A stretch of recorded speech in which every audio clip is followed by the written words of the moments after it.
Em nome do Pai, do Filho e do Espírito Santo. Amém. Louvado seja o nosso Senhor Jesus Cristo, para sempre seja louvado. Salve Maria Imaculada. Bendizemos a Deus por mais um dia, pela graça de estarmos aqui, estarmos juntos para ouvir, partilhar e rezar a palavra de Deus, que hoje se encontra em Lucas, no capítulo 7, versículo 31 seguintes. Lucas 7, 31 seguintes. Que o Espírito Santo nos dê a graça e uma unção para ouvir a palavra. Que essa palavra produza em nós frutos de conversão e de santidade. Que essa palavra possa transformar a nossa vida. Anúncio do Evangelho de nosso Senhor Jesus Cristo, segundo São Lucas. Glória a vós, Senhor.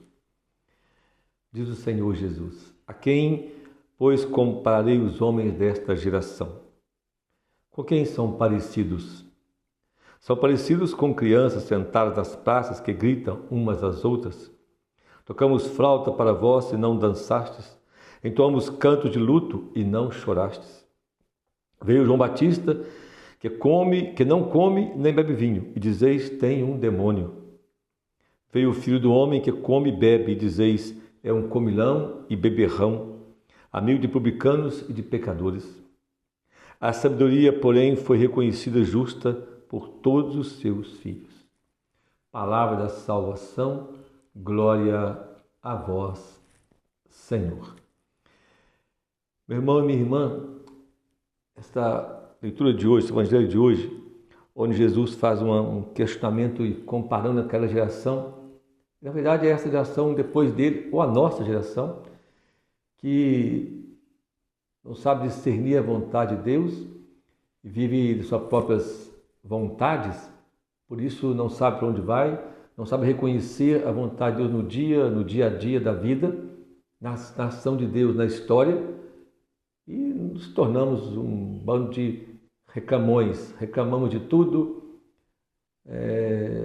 tudo está ruim, se chove está ruim, se vem sol está ruim, se faz calor está ruim, se o frio está ruim, está tudo ruim. Eternos insatisfeitos nós somos.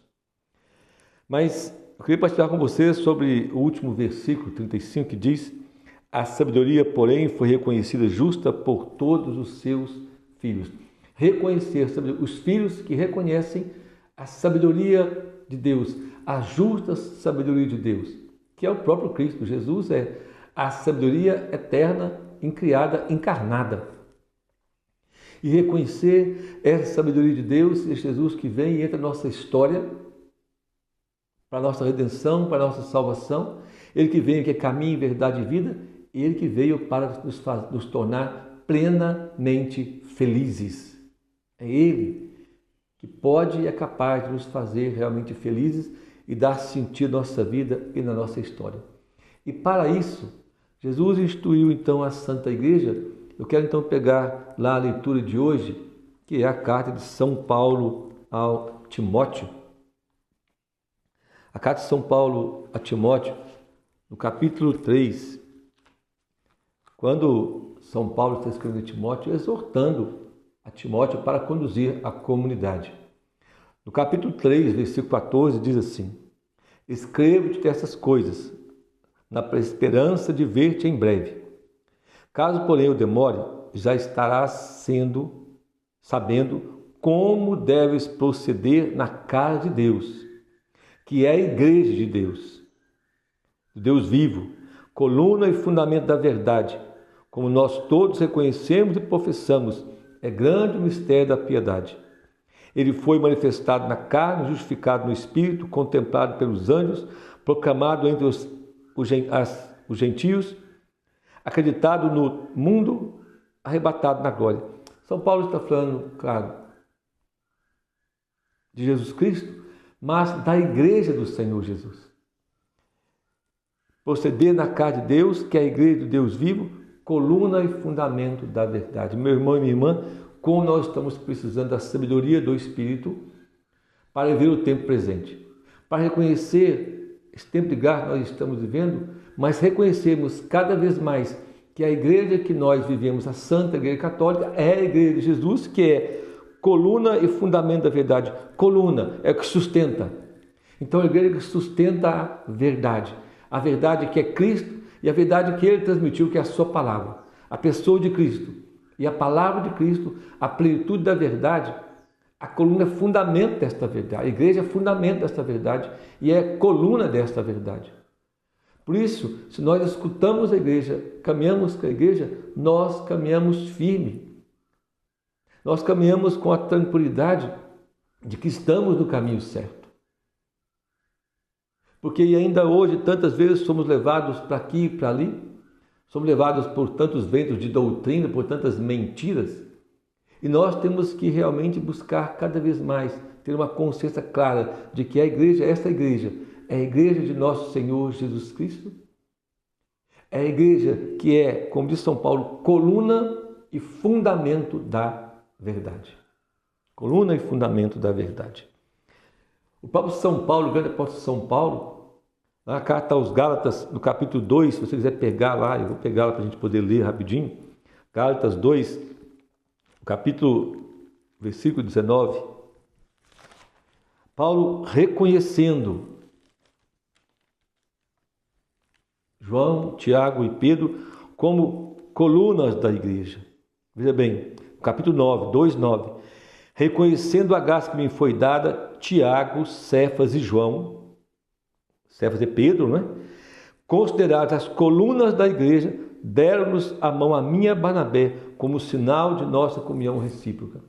O grande apóstolo São Paulo, depois a própria igreja vai chamar Pedro e Paulo de colunas da igreja, reconhece que esses apóstolos, os apóstolos, aqueles que estiveram com Cristo, são colunas da igreja.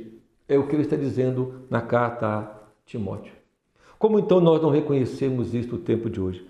Como não reconhecer hoje, nesse tempo presente, que a igreja, aquela igreja que também ele diz lá na carta aos Efésios, capítulo 2, versículo 19, São Paulo, quando ele fala da igreja, ele diz assim,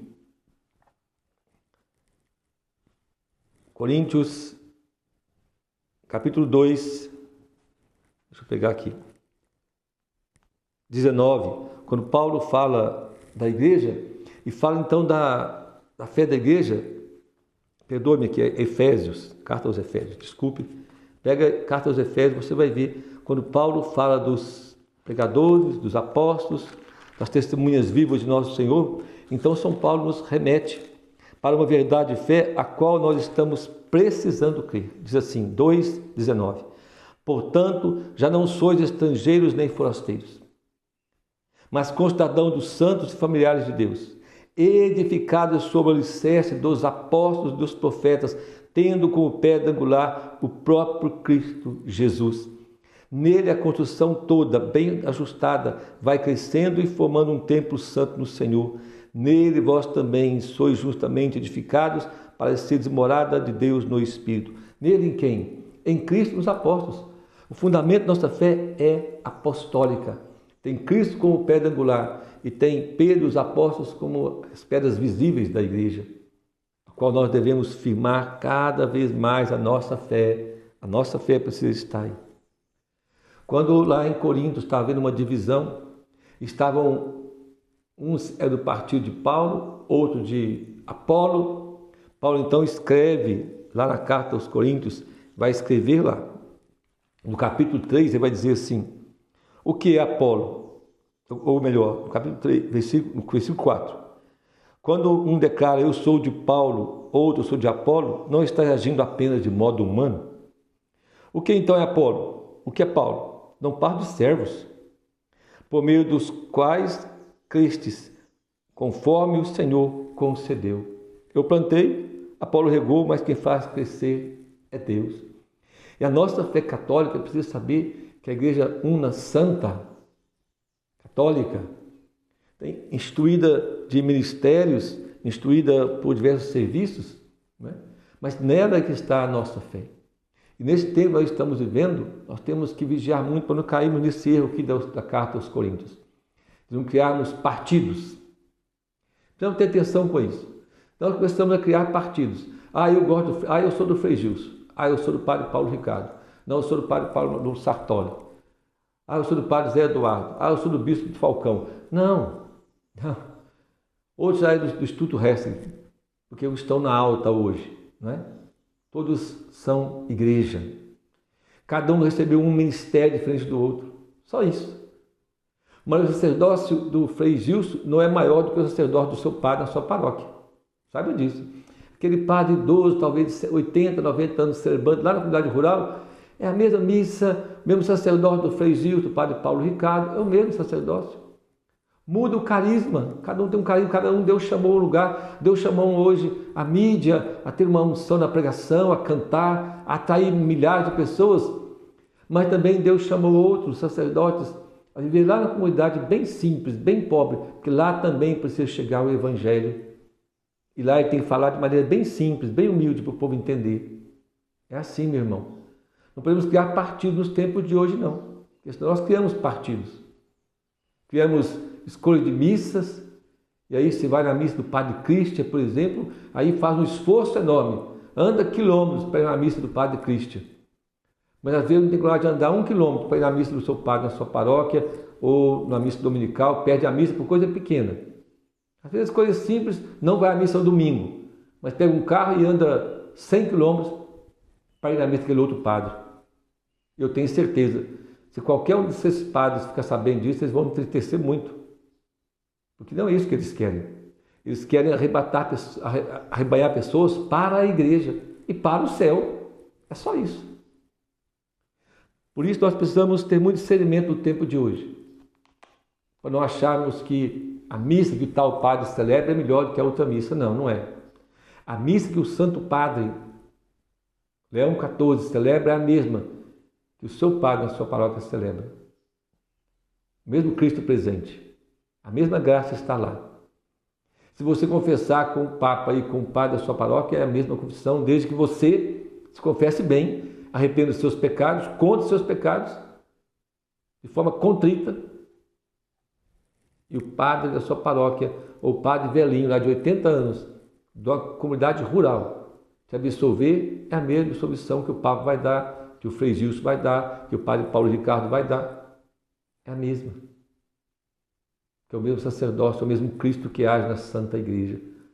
Por isso, nesse tempo, nós temos que pedir a Deus muita sabedoria, para não ficarmos aí, sendo como diz Jesus, arrebatados aí para aqui e para ali, como uma geração perdida que escolhe aqui, escolhe ali, e tal encontro, e tal jeito de rezar, porque esse é melhor do que o outro. E aí nós passamos a vida escolhendo aqui e não nos convertemos. Claro, precisamos aproveitar esse tempo de hoje, escutar esses padres que estão aí. São graças a Deus, são a bênção de Deus para nós, como as religiosas também que estão aí. Mas temos que ter sabedoria, santidade de vida, pedir ao Espírito Santo para nos fazer cada vez mais igreja e reconhecer a sabedoria de Deus em tudo.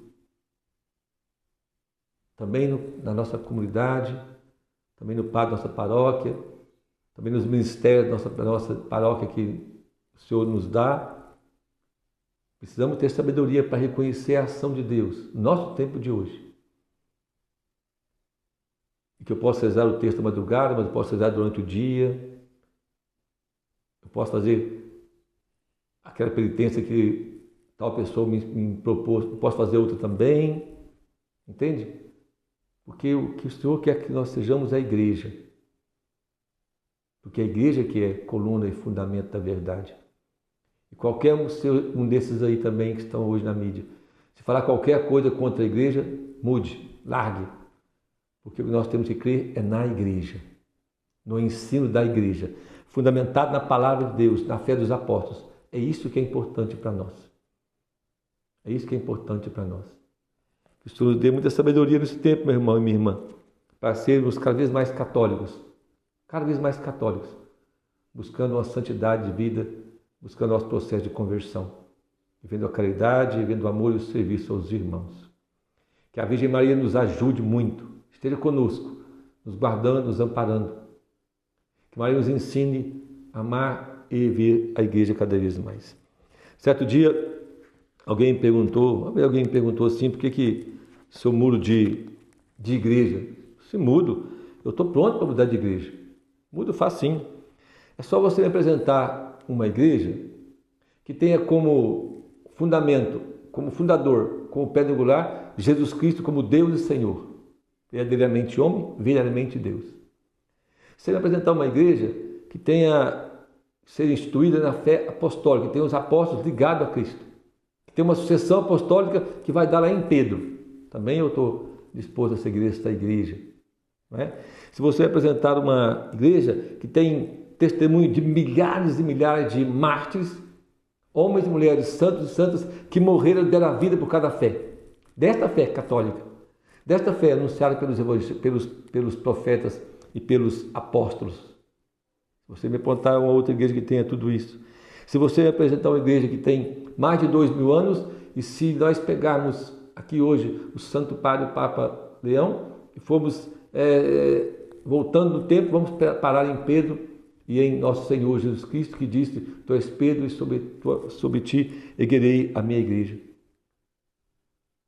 Se você apresentar uma outra igreja que tem a Eucaristia, Cristo vivo na Eucaristia, que tem sacramentos, que tem a Virgem Maria como mãe, aí eu mudo. Porque eu acho muito difícil, porque não existe outra sem ser essa. Peçamos ao Senhor, peçamos ao Espírito Santo que nos fortaleça, que Nossa Senhora nos guarde, nos proteja, nos ajude cada vez mais a sermos católicos. O Senhor nos abençoe e nos guarde. Em nome do Pai, do Filho e do Espírito Santo. Amém. Louvado seja nosso Senhor Jesus Cristo, para sempre seja louvado. Salve Maria Imaculada.